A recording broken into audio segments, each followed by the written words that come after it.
आपका बहुत बहुत स्वागत है आपके अपने YouTube चैनल ATNS क्लासेस में। आज हम लोग पढ़ने जा रहे हैं equations of motion by calculus method. First equation of motion होती है v equals to u plus AT, जहां v क्या है वेलोसिटी फाइनल, u क्या है इनिशियल वेलोसिटी, a क्या है यूनिफॉर्म एक्सीलरेशन, t क्या है टाइम। एक्सीलरेशन इसमें क्या रहेगा कांस्टेंट रहेगा। ठीक है, तो यहां से हम लोग प्रूफ करेंगे इसको।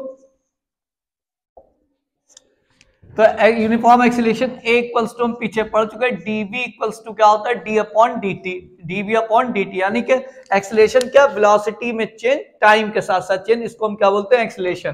तो dv इक्वल्स टू क्या हो जाएगा a dt। अच्छा, अब जब स्टार्टिंग में टाइम 0 था तो वेलोसिटी उसकी होगी स्टार्टिंग में u। अब जब हमने टाइम बढ़ा के कर दिया t कुछ टाइम के बाद, तो वेलोसिटी हो गई हमारी v। ठीक है, तो यहां पर a इक्वल्स टू फार्मूला होता है dv अपॉन dt, तो dv इक्वल्स टू क्या हो गया a dt। Integrate with limit, integrate with limit, integrate dv, और इधर क्या हो गया a dt। अब इसमें फंक्शन कौन है, इसके लिए थोड़ा इंटीग्रेशन जानना चाहिए। इसमें फंक्शन कौन है dv, यानी v फंक्शन है। तो v की लिमिट देखो क्या दे रखी u टू v, v की लिमिट क्या देखी u टू v, तो u टू v लिमिट लिख ली हमने। और यहां पर फंक्शन और t है dt है, तो dt की लिमिट क्या होगी 0 टू t।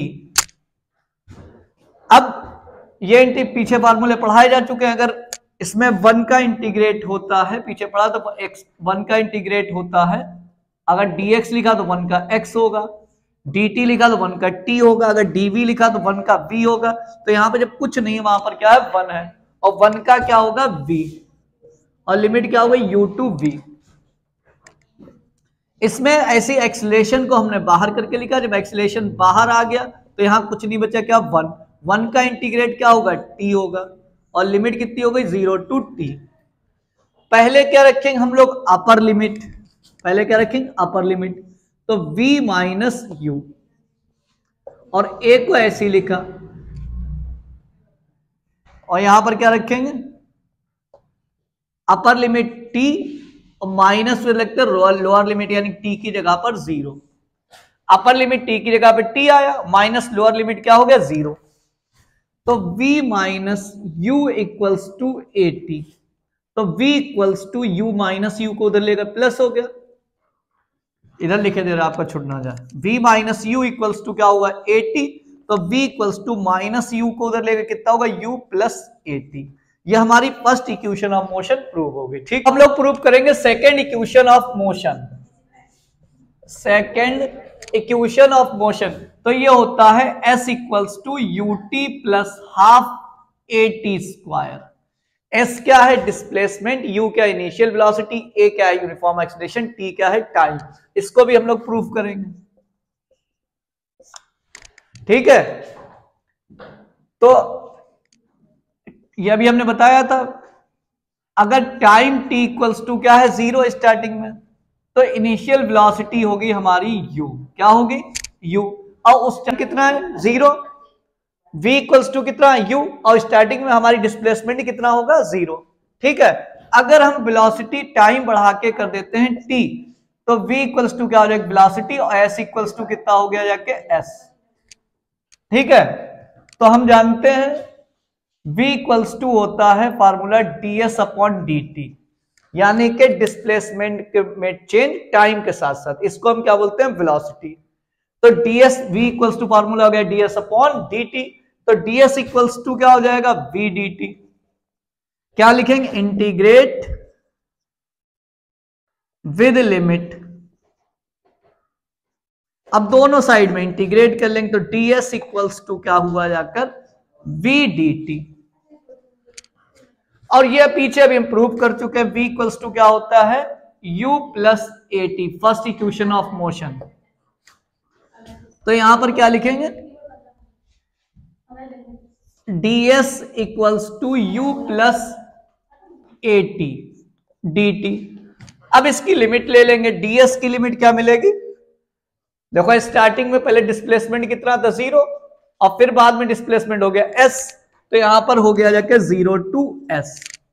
और यहां पर टाइम की लिमिट कितनी होगी? पहले टाइम था 0 और फिर बाद में टाइम क्या हो गया t, तो लिमिट क्या हो गई 0 टू t। इसको भी लिख लिया 0 टू t और ये तुम्हारा सॉरी 0 टू s और ये हो गया 0 टू t। डिफरेंशिएट हमें इंटीग्रेट आता है, जब कुछ नहीं होता वहां पर क्या होता है 1 होता है, 1 का इंटीग्रेट क्या होगा? अगर ds लिखा तो s होगा इक्वल्स टू, इसको दो टर्म में तोड़ लो, अगर u 0 टू t और ये इधर से आया dt प्लस 0 टू t और यहां पर क्या मिला at dt। अब s इक्वल्स टू u क्या है? dt फंक्शन, फंक्शन कौन है? dt, t फंक्शन है, तो u क्या होगा? कांस्टेंट। u को हमने बाहर करके लिखा तो कुछ नहीं मिला, वहां पर क्या मिला 1, 1 का इंटीग्रेट क्या होगा t, लिमिट कितनी होगी 0 टू t। अब इसमें a क्या हो गया? कांस्टेंट, फंक्शन कौन हो गया? dt, यानी t फंक्शन हो गया। a को हमने बाहर करके लिख लिया, क्या मिला 0 टू t t dt। अब ये पीछे हम लोग पढ़ चुके हैं, t की पावर n का फार्मूला होता है एक ऊपर ऐड कर ले तो एक नीचे, t की पावर n प्लस 1 और नीचे n प्लस 1। t की पावर n का क्या होता है? एक ऊपर प्लस करेंगे और एक नीचे, तो यहां पर कुछ नहीं है, वहां पर कितना है 1 है, तो इसका देखो क्या होगा s इक्वल्स टू u, पहले रखेंगे हम लोग क्या? अपर लिमिट, पहले क्या रखेंगे? Upper limit t minus lower limit 0 और प्लस a को ऐसे लिखा, अभी बताया t की पावर 1 का क्या होगा? 1 ऊपर ऐड करेंगे, 1 नीचे, 1 प्लस 1 कितना होगा जाके 2 और नीचे 1 प्लस 1 कितना होगा 2 और लिमिट कितनी होगी 0 टू t। तो s इक्वल्स टू मिल गया जाके ut प्लस हाफ, बाहर 1/2, 1/2 बाहर। आप लोग पॉज करके इतना नोट करें, ऊपर लिख देते हैं, ठीक है, नोट कर लीजिएगा।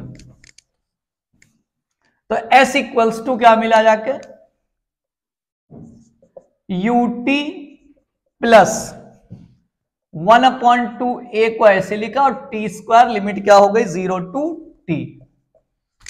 तो s equals to ut plus half a और पहले क्या रखेंगे? अपर लिमिट, t की जगह t स्क्वायर माइनस t की जगह 0, तो s इक्वल्स टू मिल गया ut plus half at square. ये तुम्हारा डेरिवेशन हो गया कंप्लीट। अब next third equation of motion लगाएंगे, ठीक है। अब हम लोग प्रूव करेंगे third equation motion, third equation of motion v square equals to क्या होता है? u square plus 2as। v क्या है? फाइनल वेलोसिटी, u क्या है? इनिशियल वेलोसिटी, a क्या? यूनिफॉर्म एक्सीलरेशन, s क्या? डिस्प्लेसमेंट। तो ये रिलेशन होता है a equals to dv upon dt। अब हमें इसमें से क्या करना है? ये वाला टर्म निकालना है, s वाला, डिस्प्लेसमेंट वाला, मगर इस रिलेशन में डिस्प्लेसमेंट वाला टर्म ही नहीं है, तो इसमें हम अपनी तरफ से क्या करेंगे? dv upon dt equals to ds से ऊपर मल्टीप्लाई करा ली और ds से नीचे करवा ली। अब इससे हमें क्या करेगा? डिस्प्लेसमेंट वाला टर्म मिल जाएगा। तो a equals to dv upon dt को ऐसे ही लिखा और यहां पर क्या हो गया? सॉरी, ds अपॉन dt इधर और dt इधर, इंटरचेंज कर लिया, ds इधर dt इधर। तो ये पीछे हम लोग पढ़ चुके हैं। v इक्वल्स टू क्या होता है? ds upon dt। v equals to क्या होता है? ds upon dt। तो ds अपॉन dt की जगह हम क्या छापेंगे? v। तो dv upon ds equals to ds upon dt की जगह क्या लिख लिया? v। अब ds को हमने इधर ले लिया, तो a ds equals to v dv। क्या लिखेंगे? इंटीग्रेट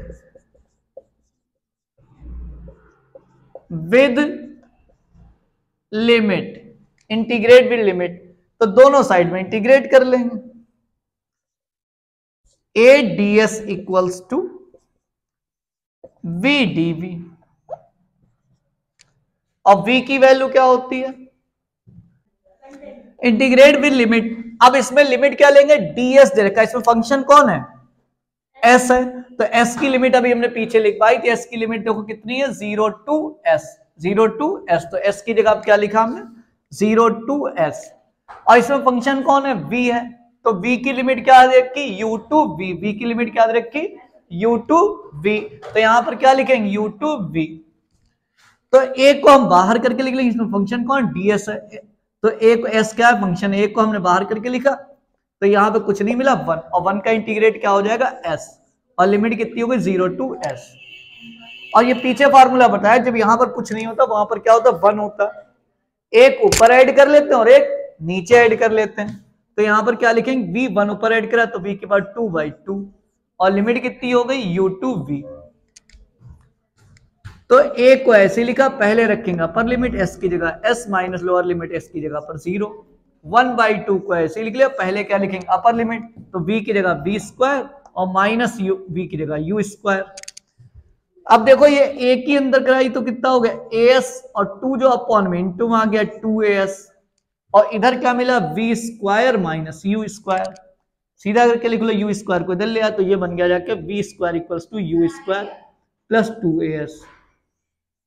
अगर आपके बोर्ड में नहीं आया तो हम ऊपर लिखे दे रहे हैं, v स्क्वायर इक्वल्स टू क्या हो जाएगा, यहां से देखो v square equals to u square plus 2as।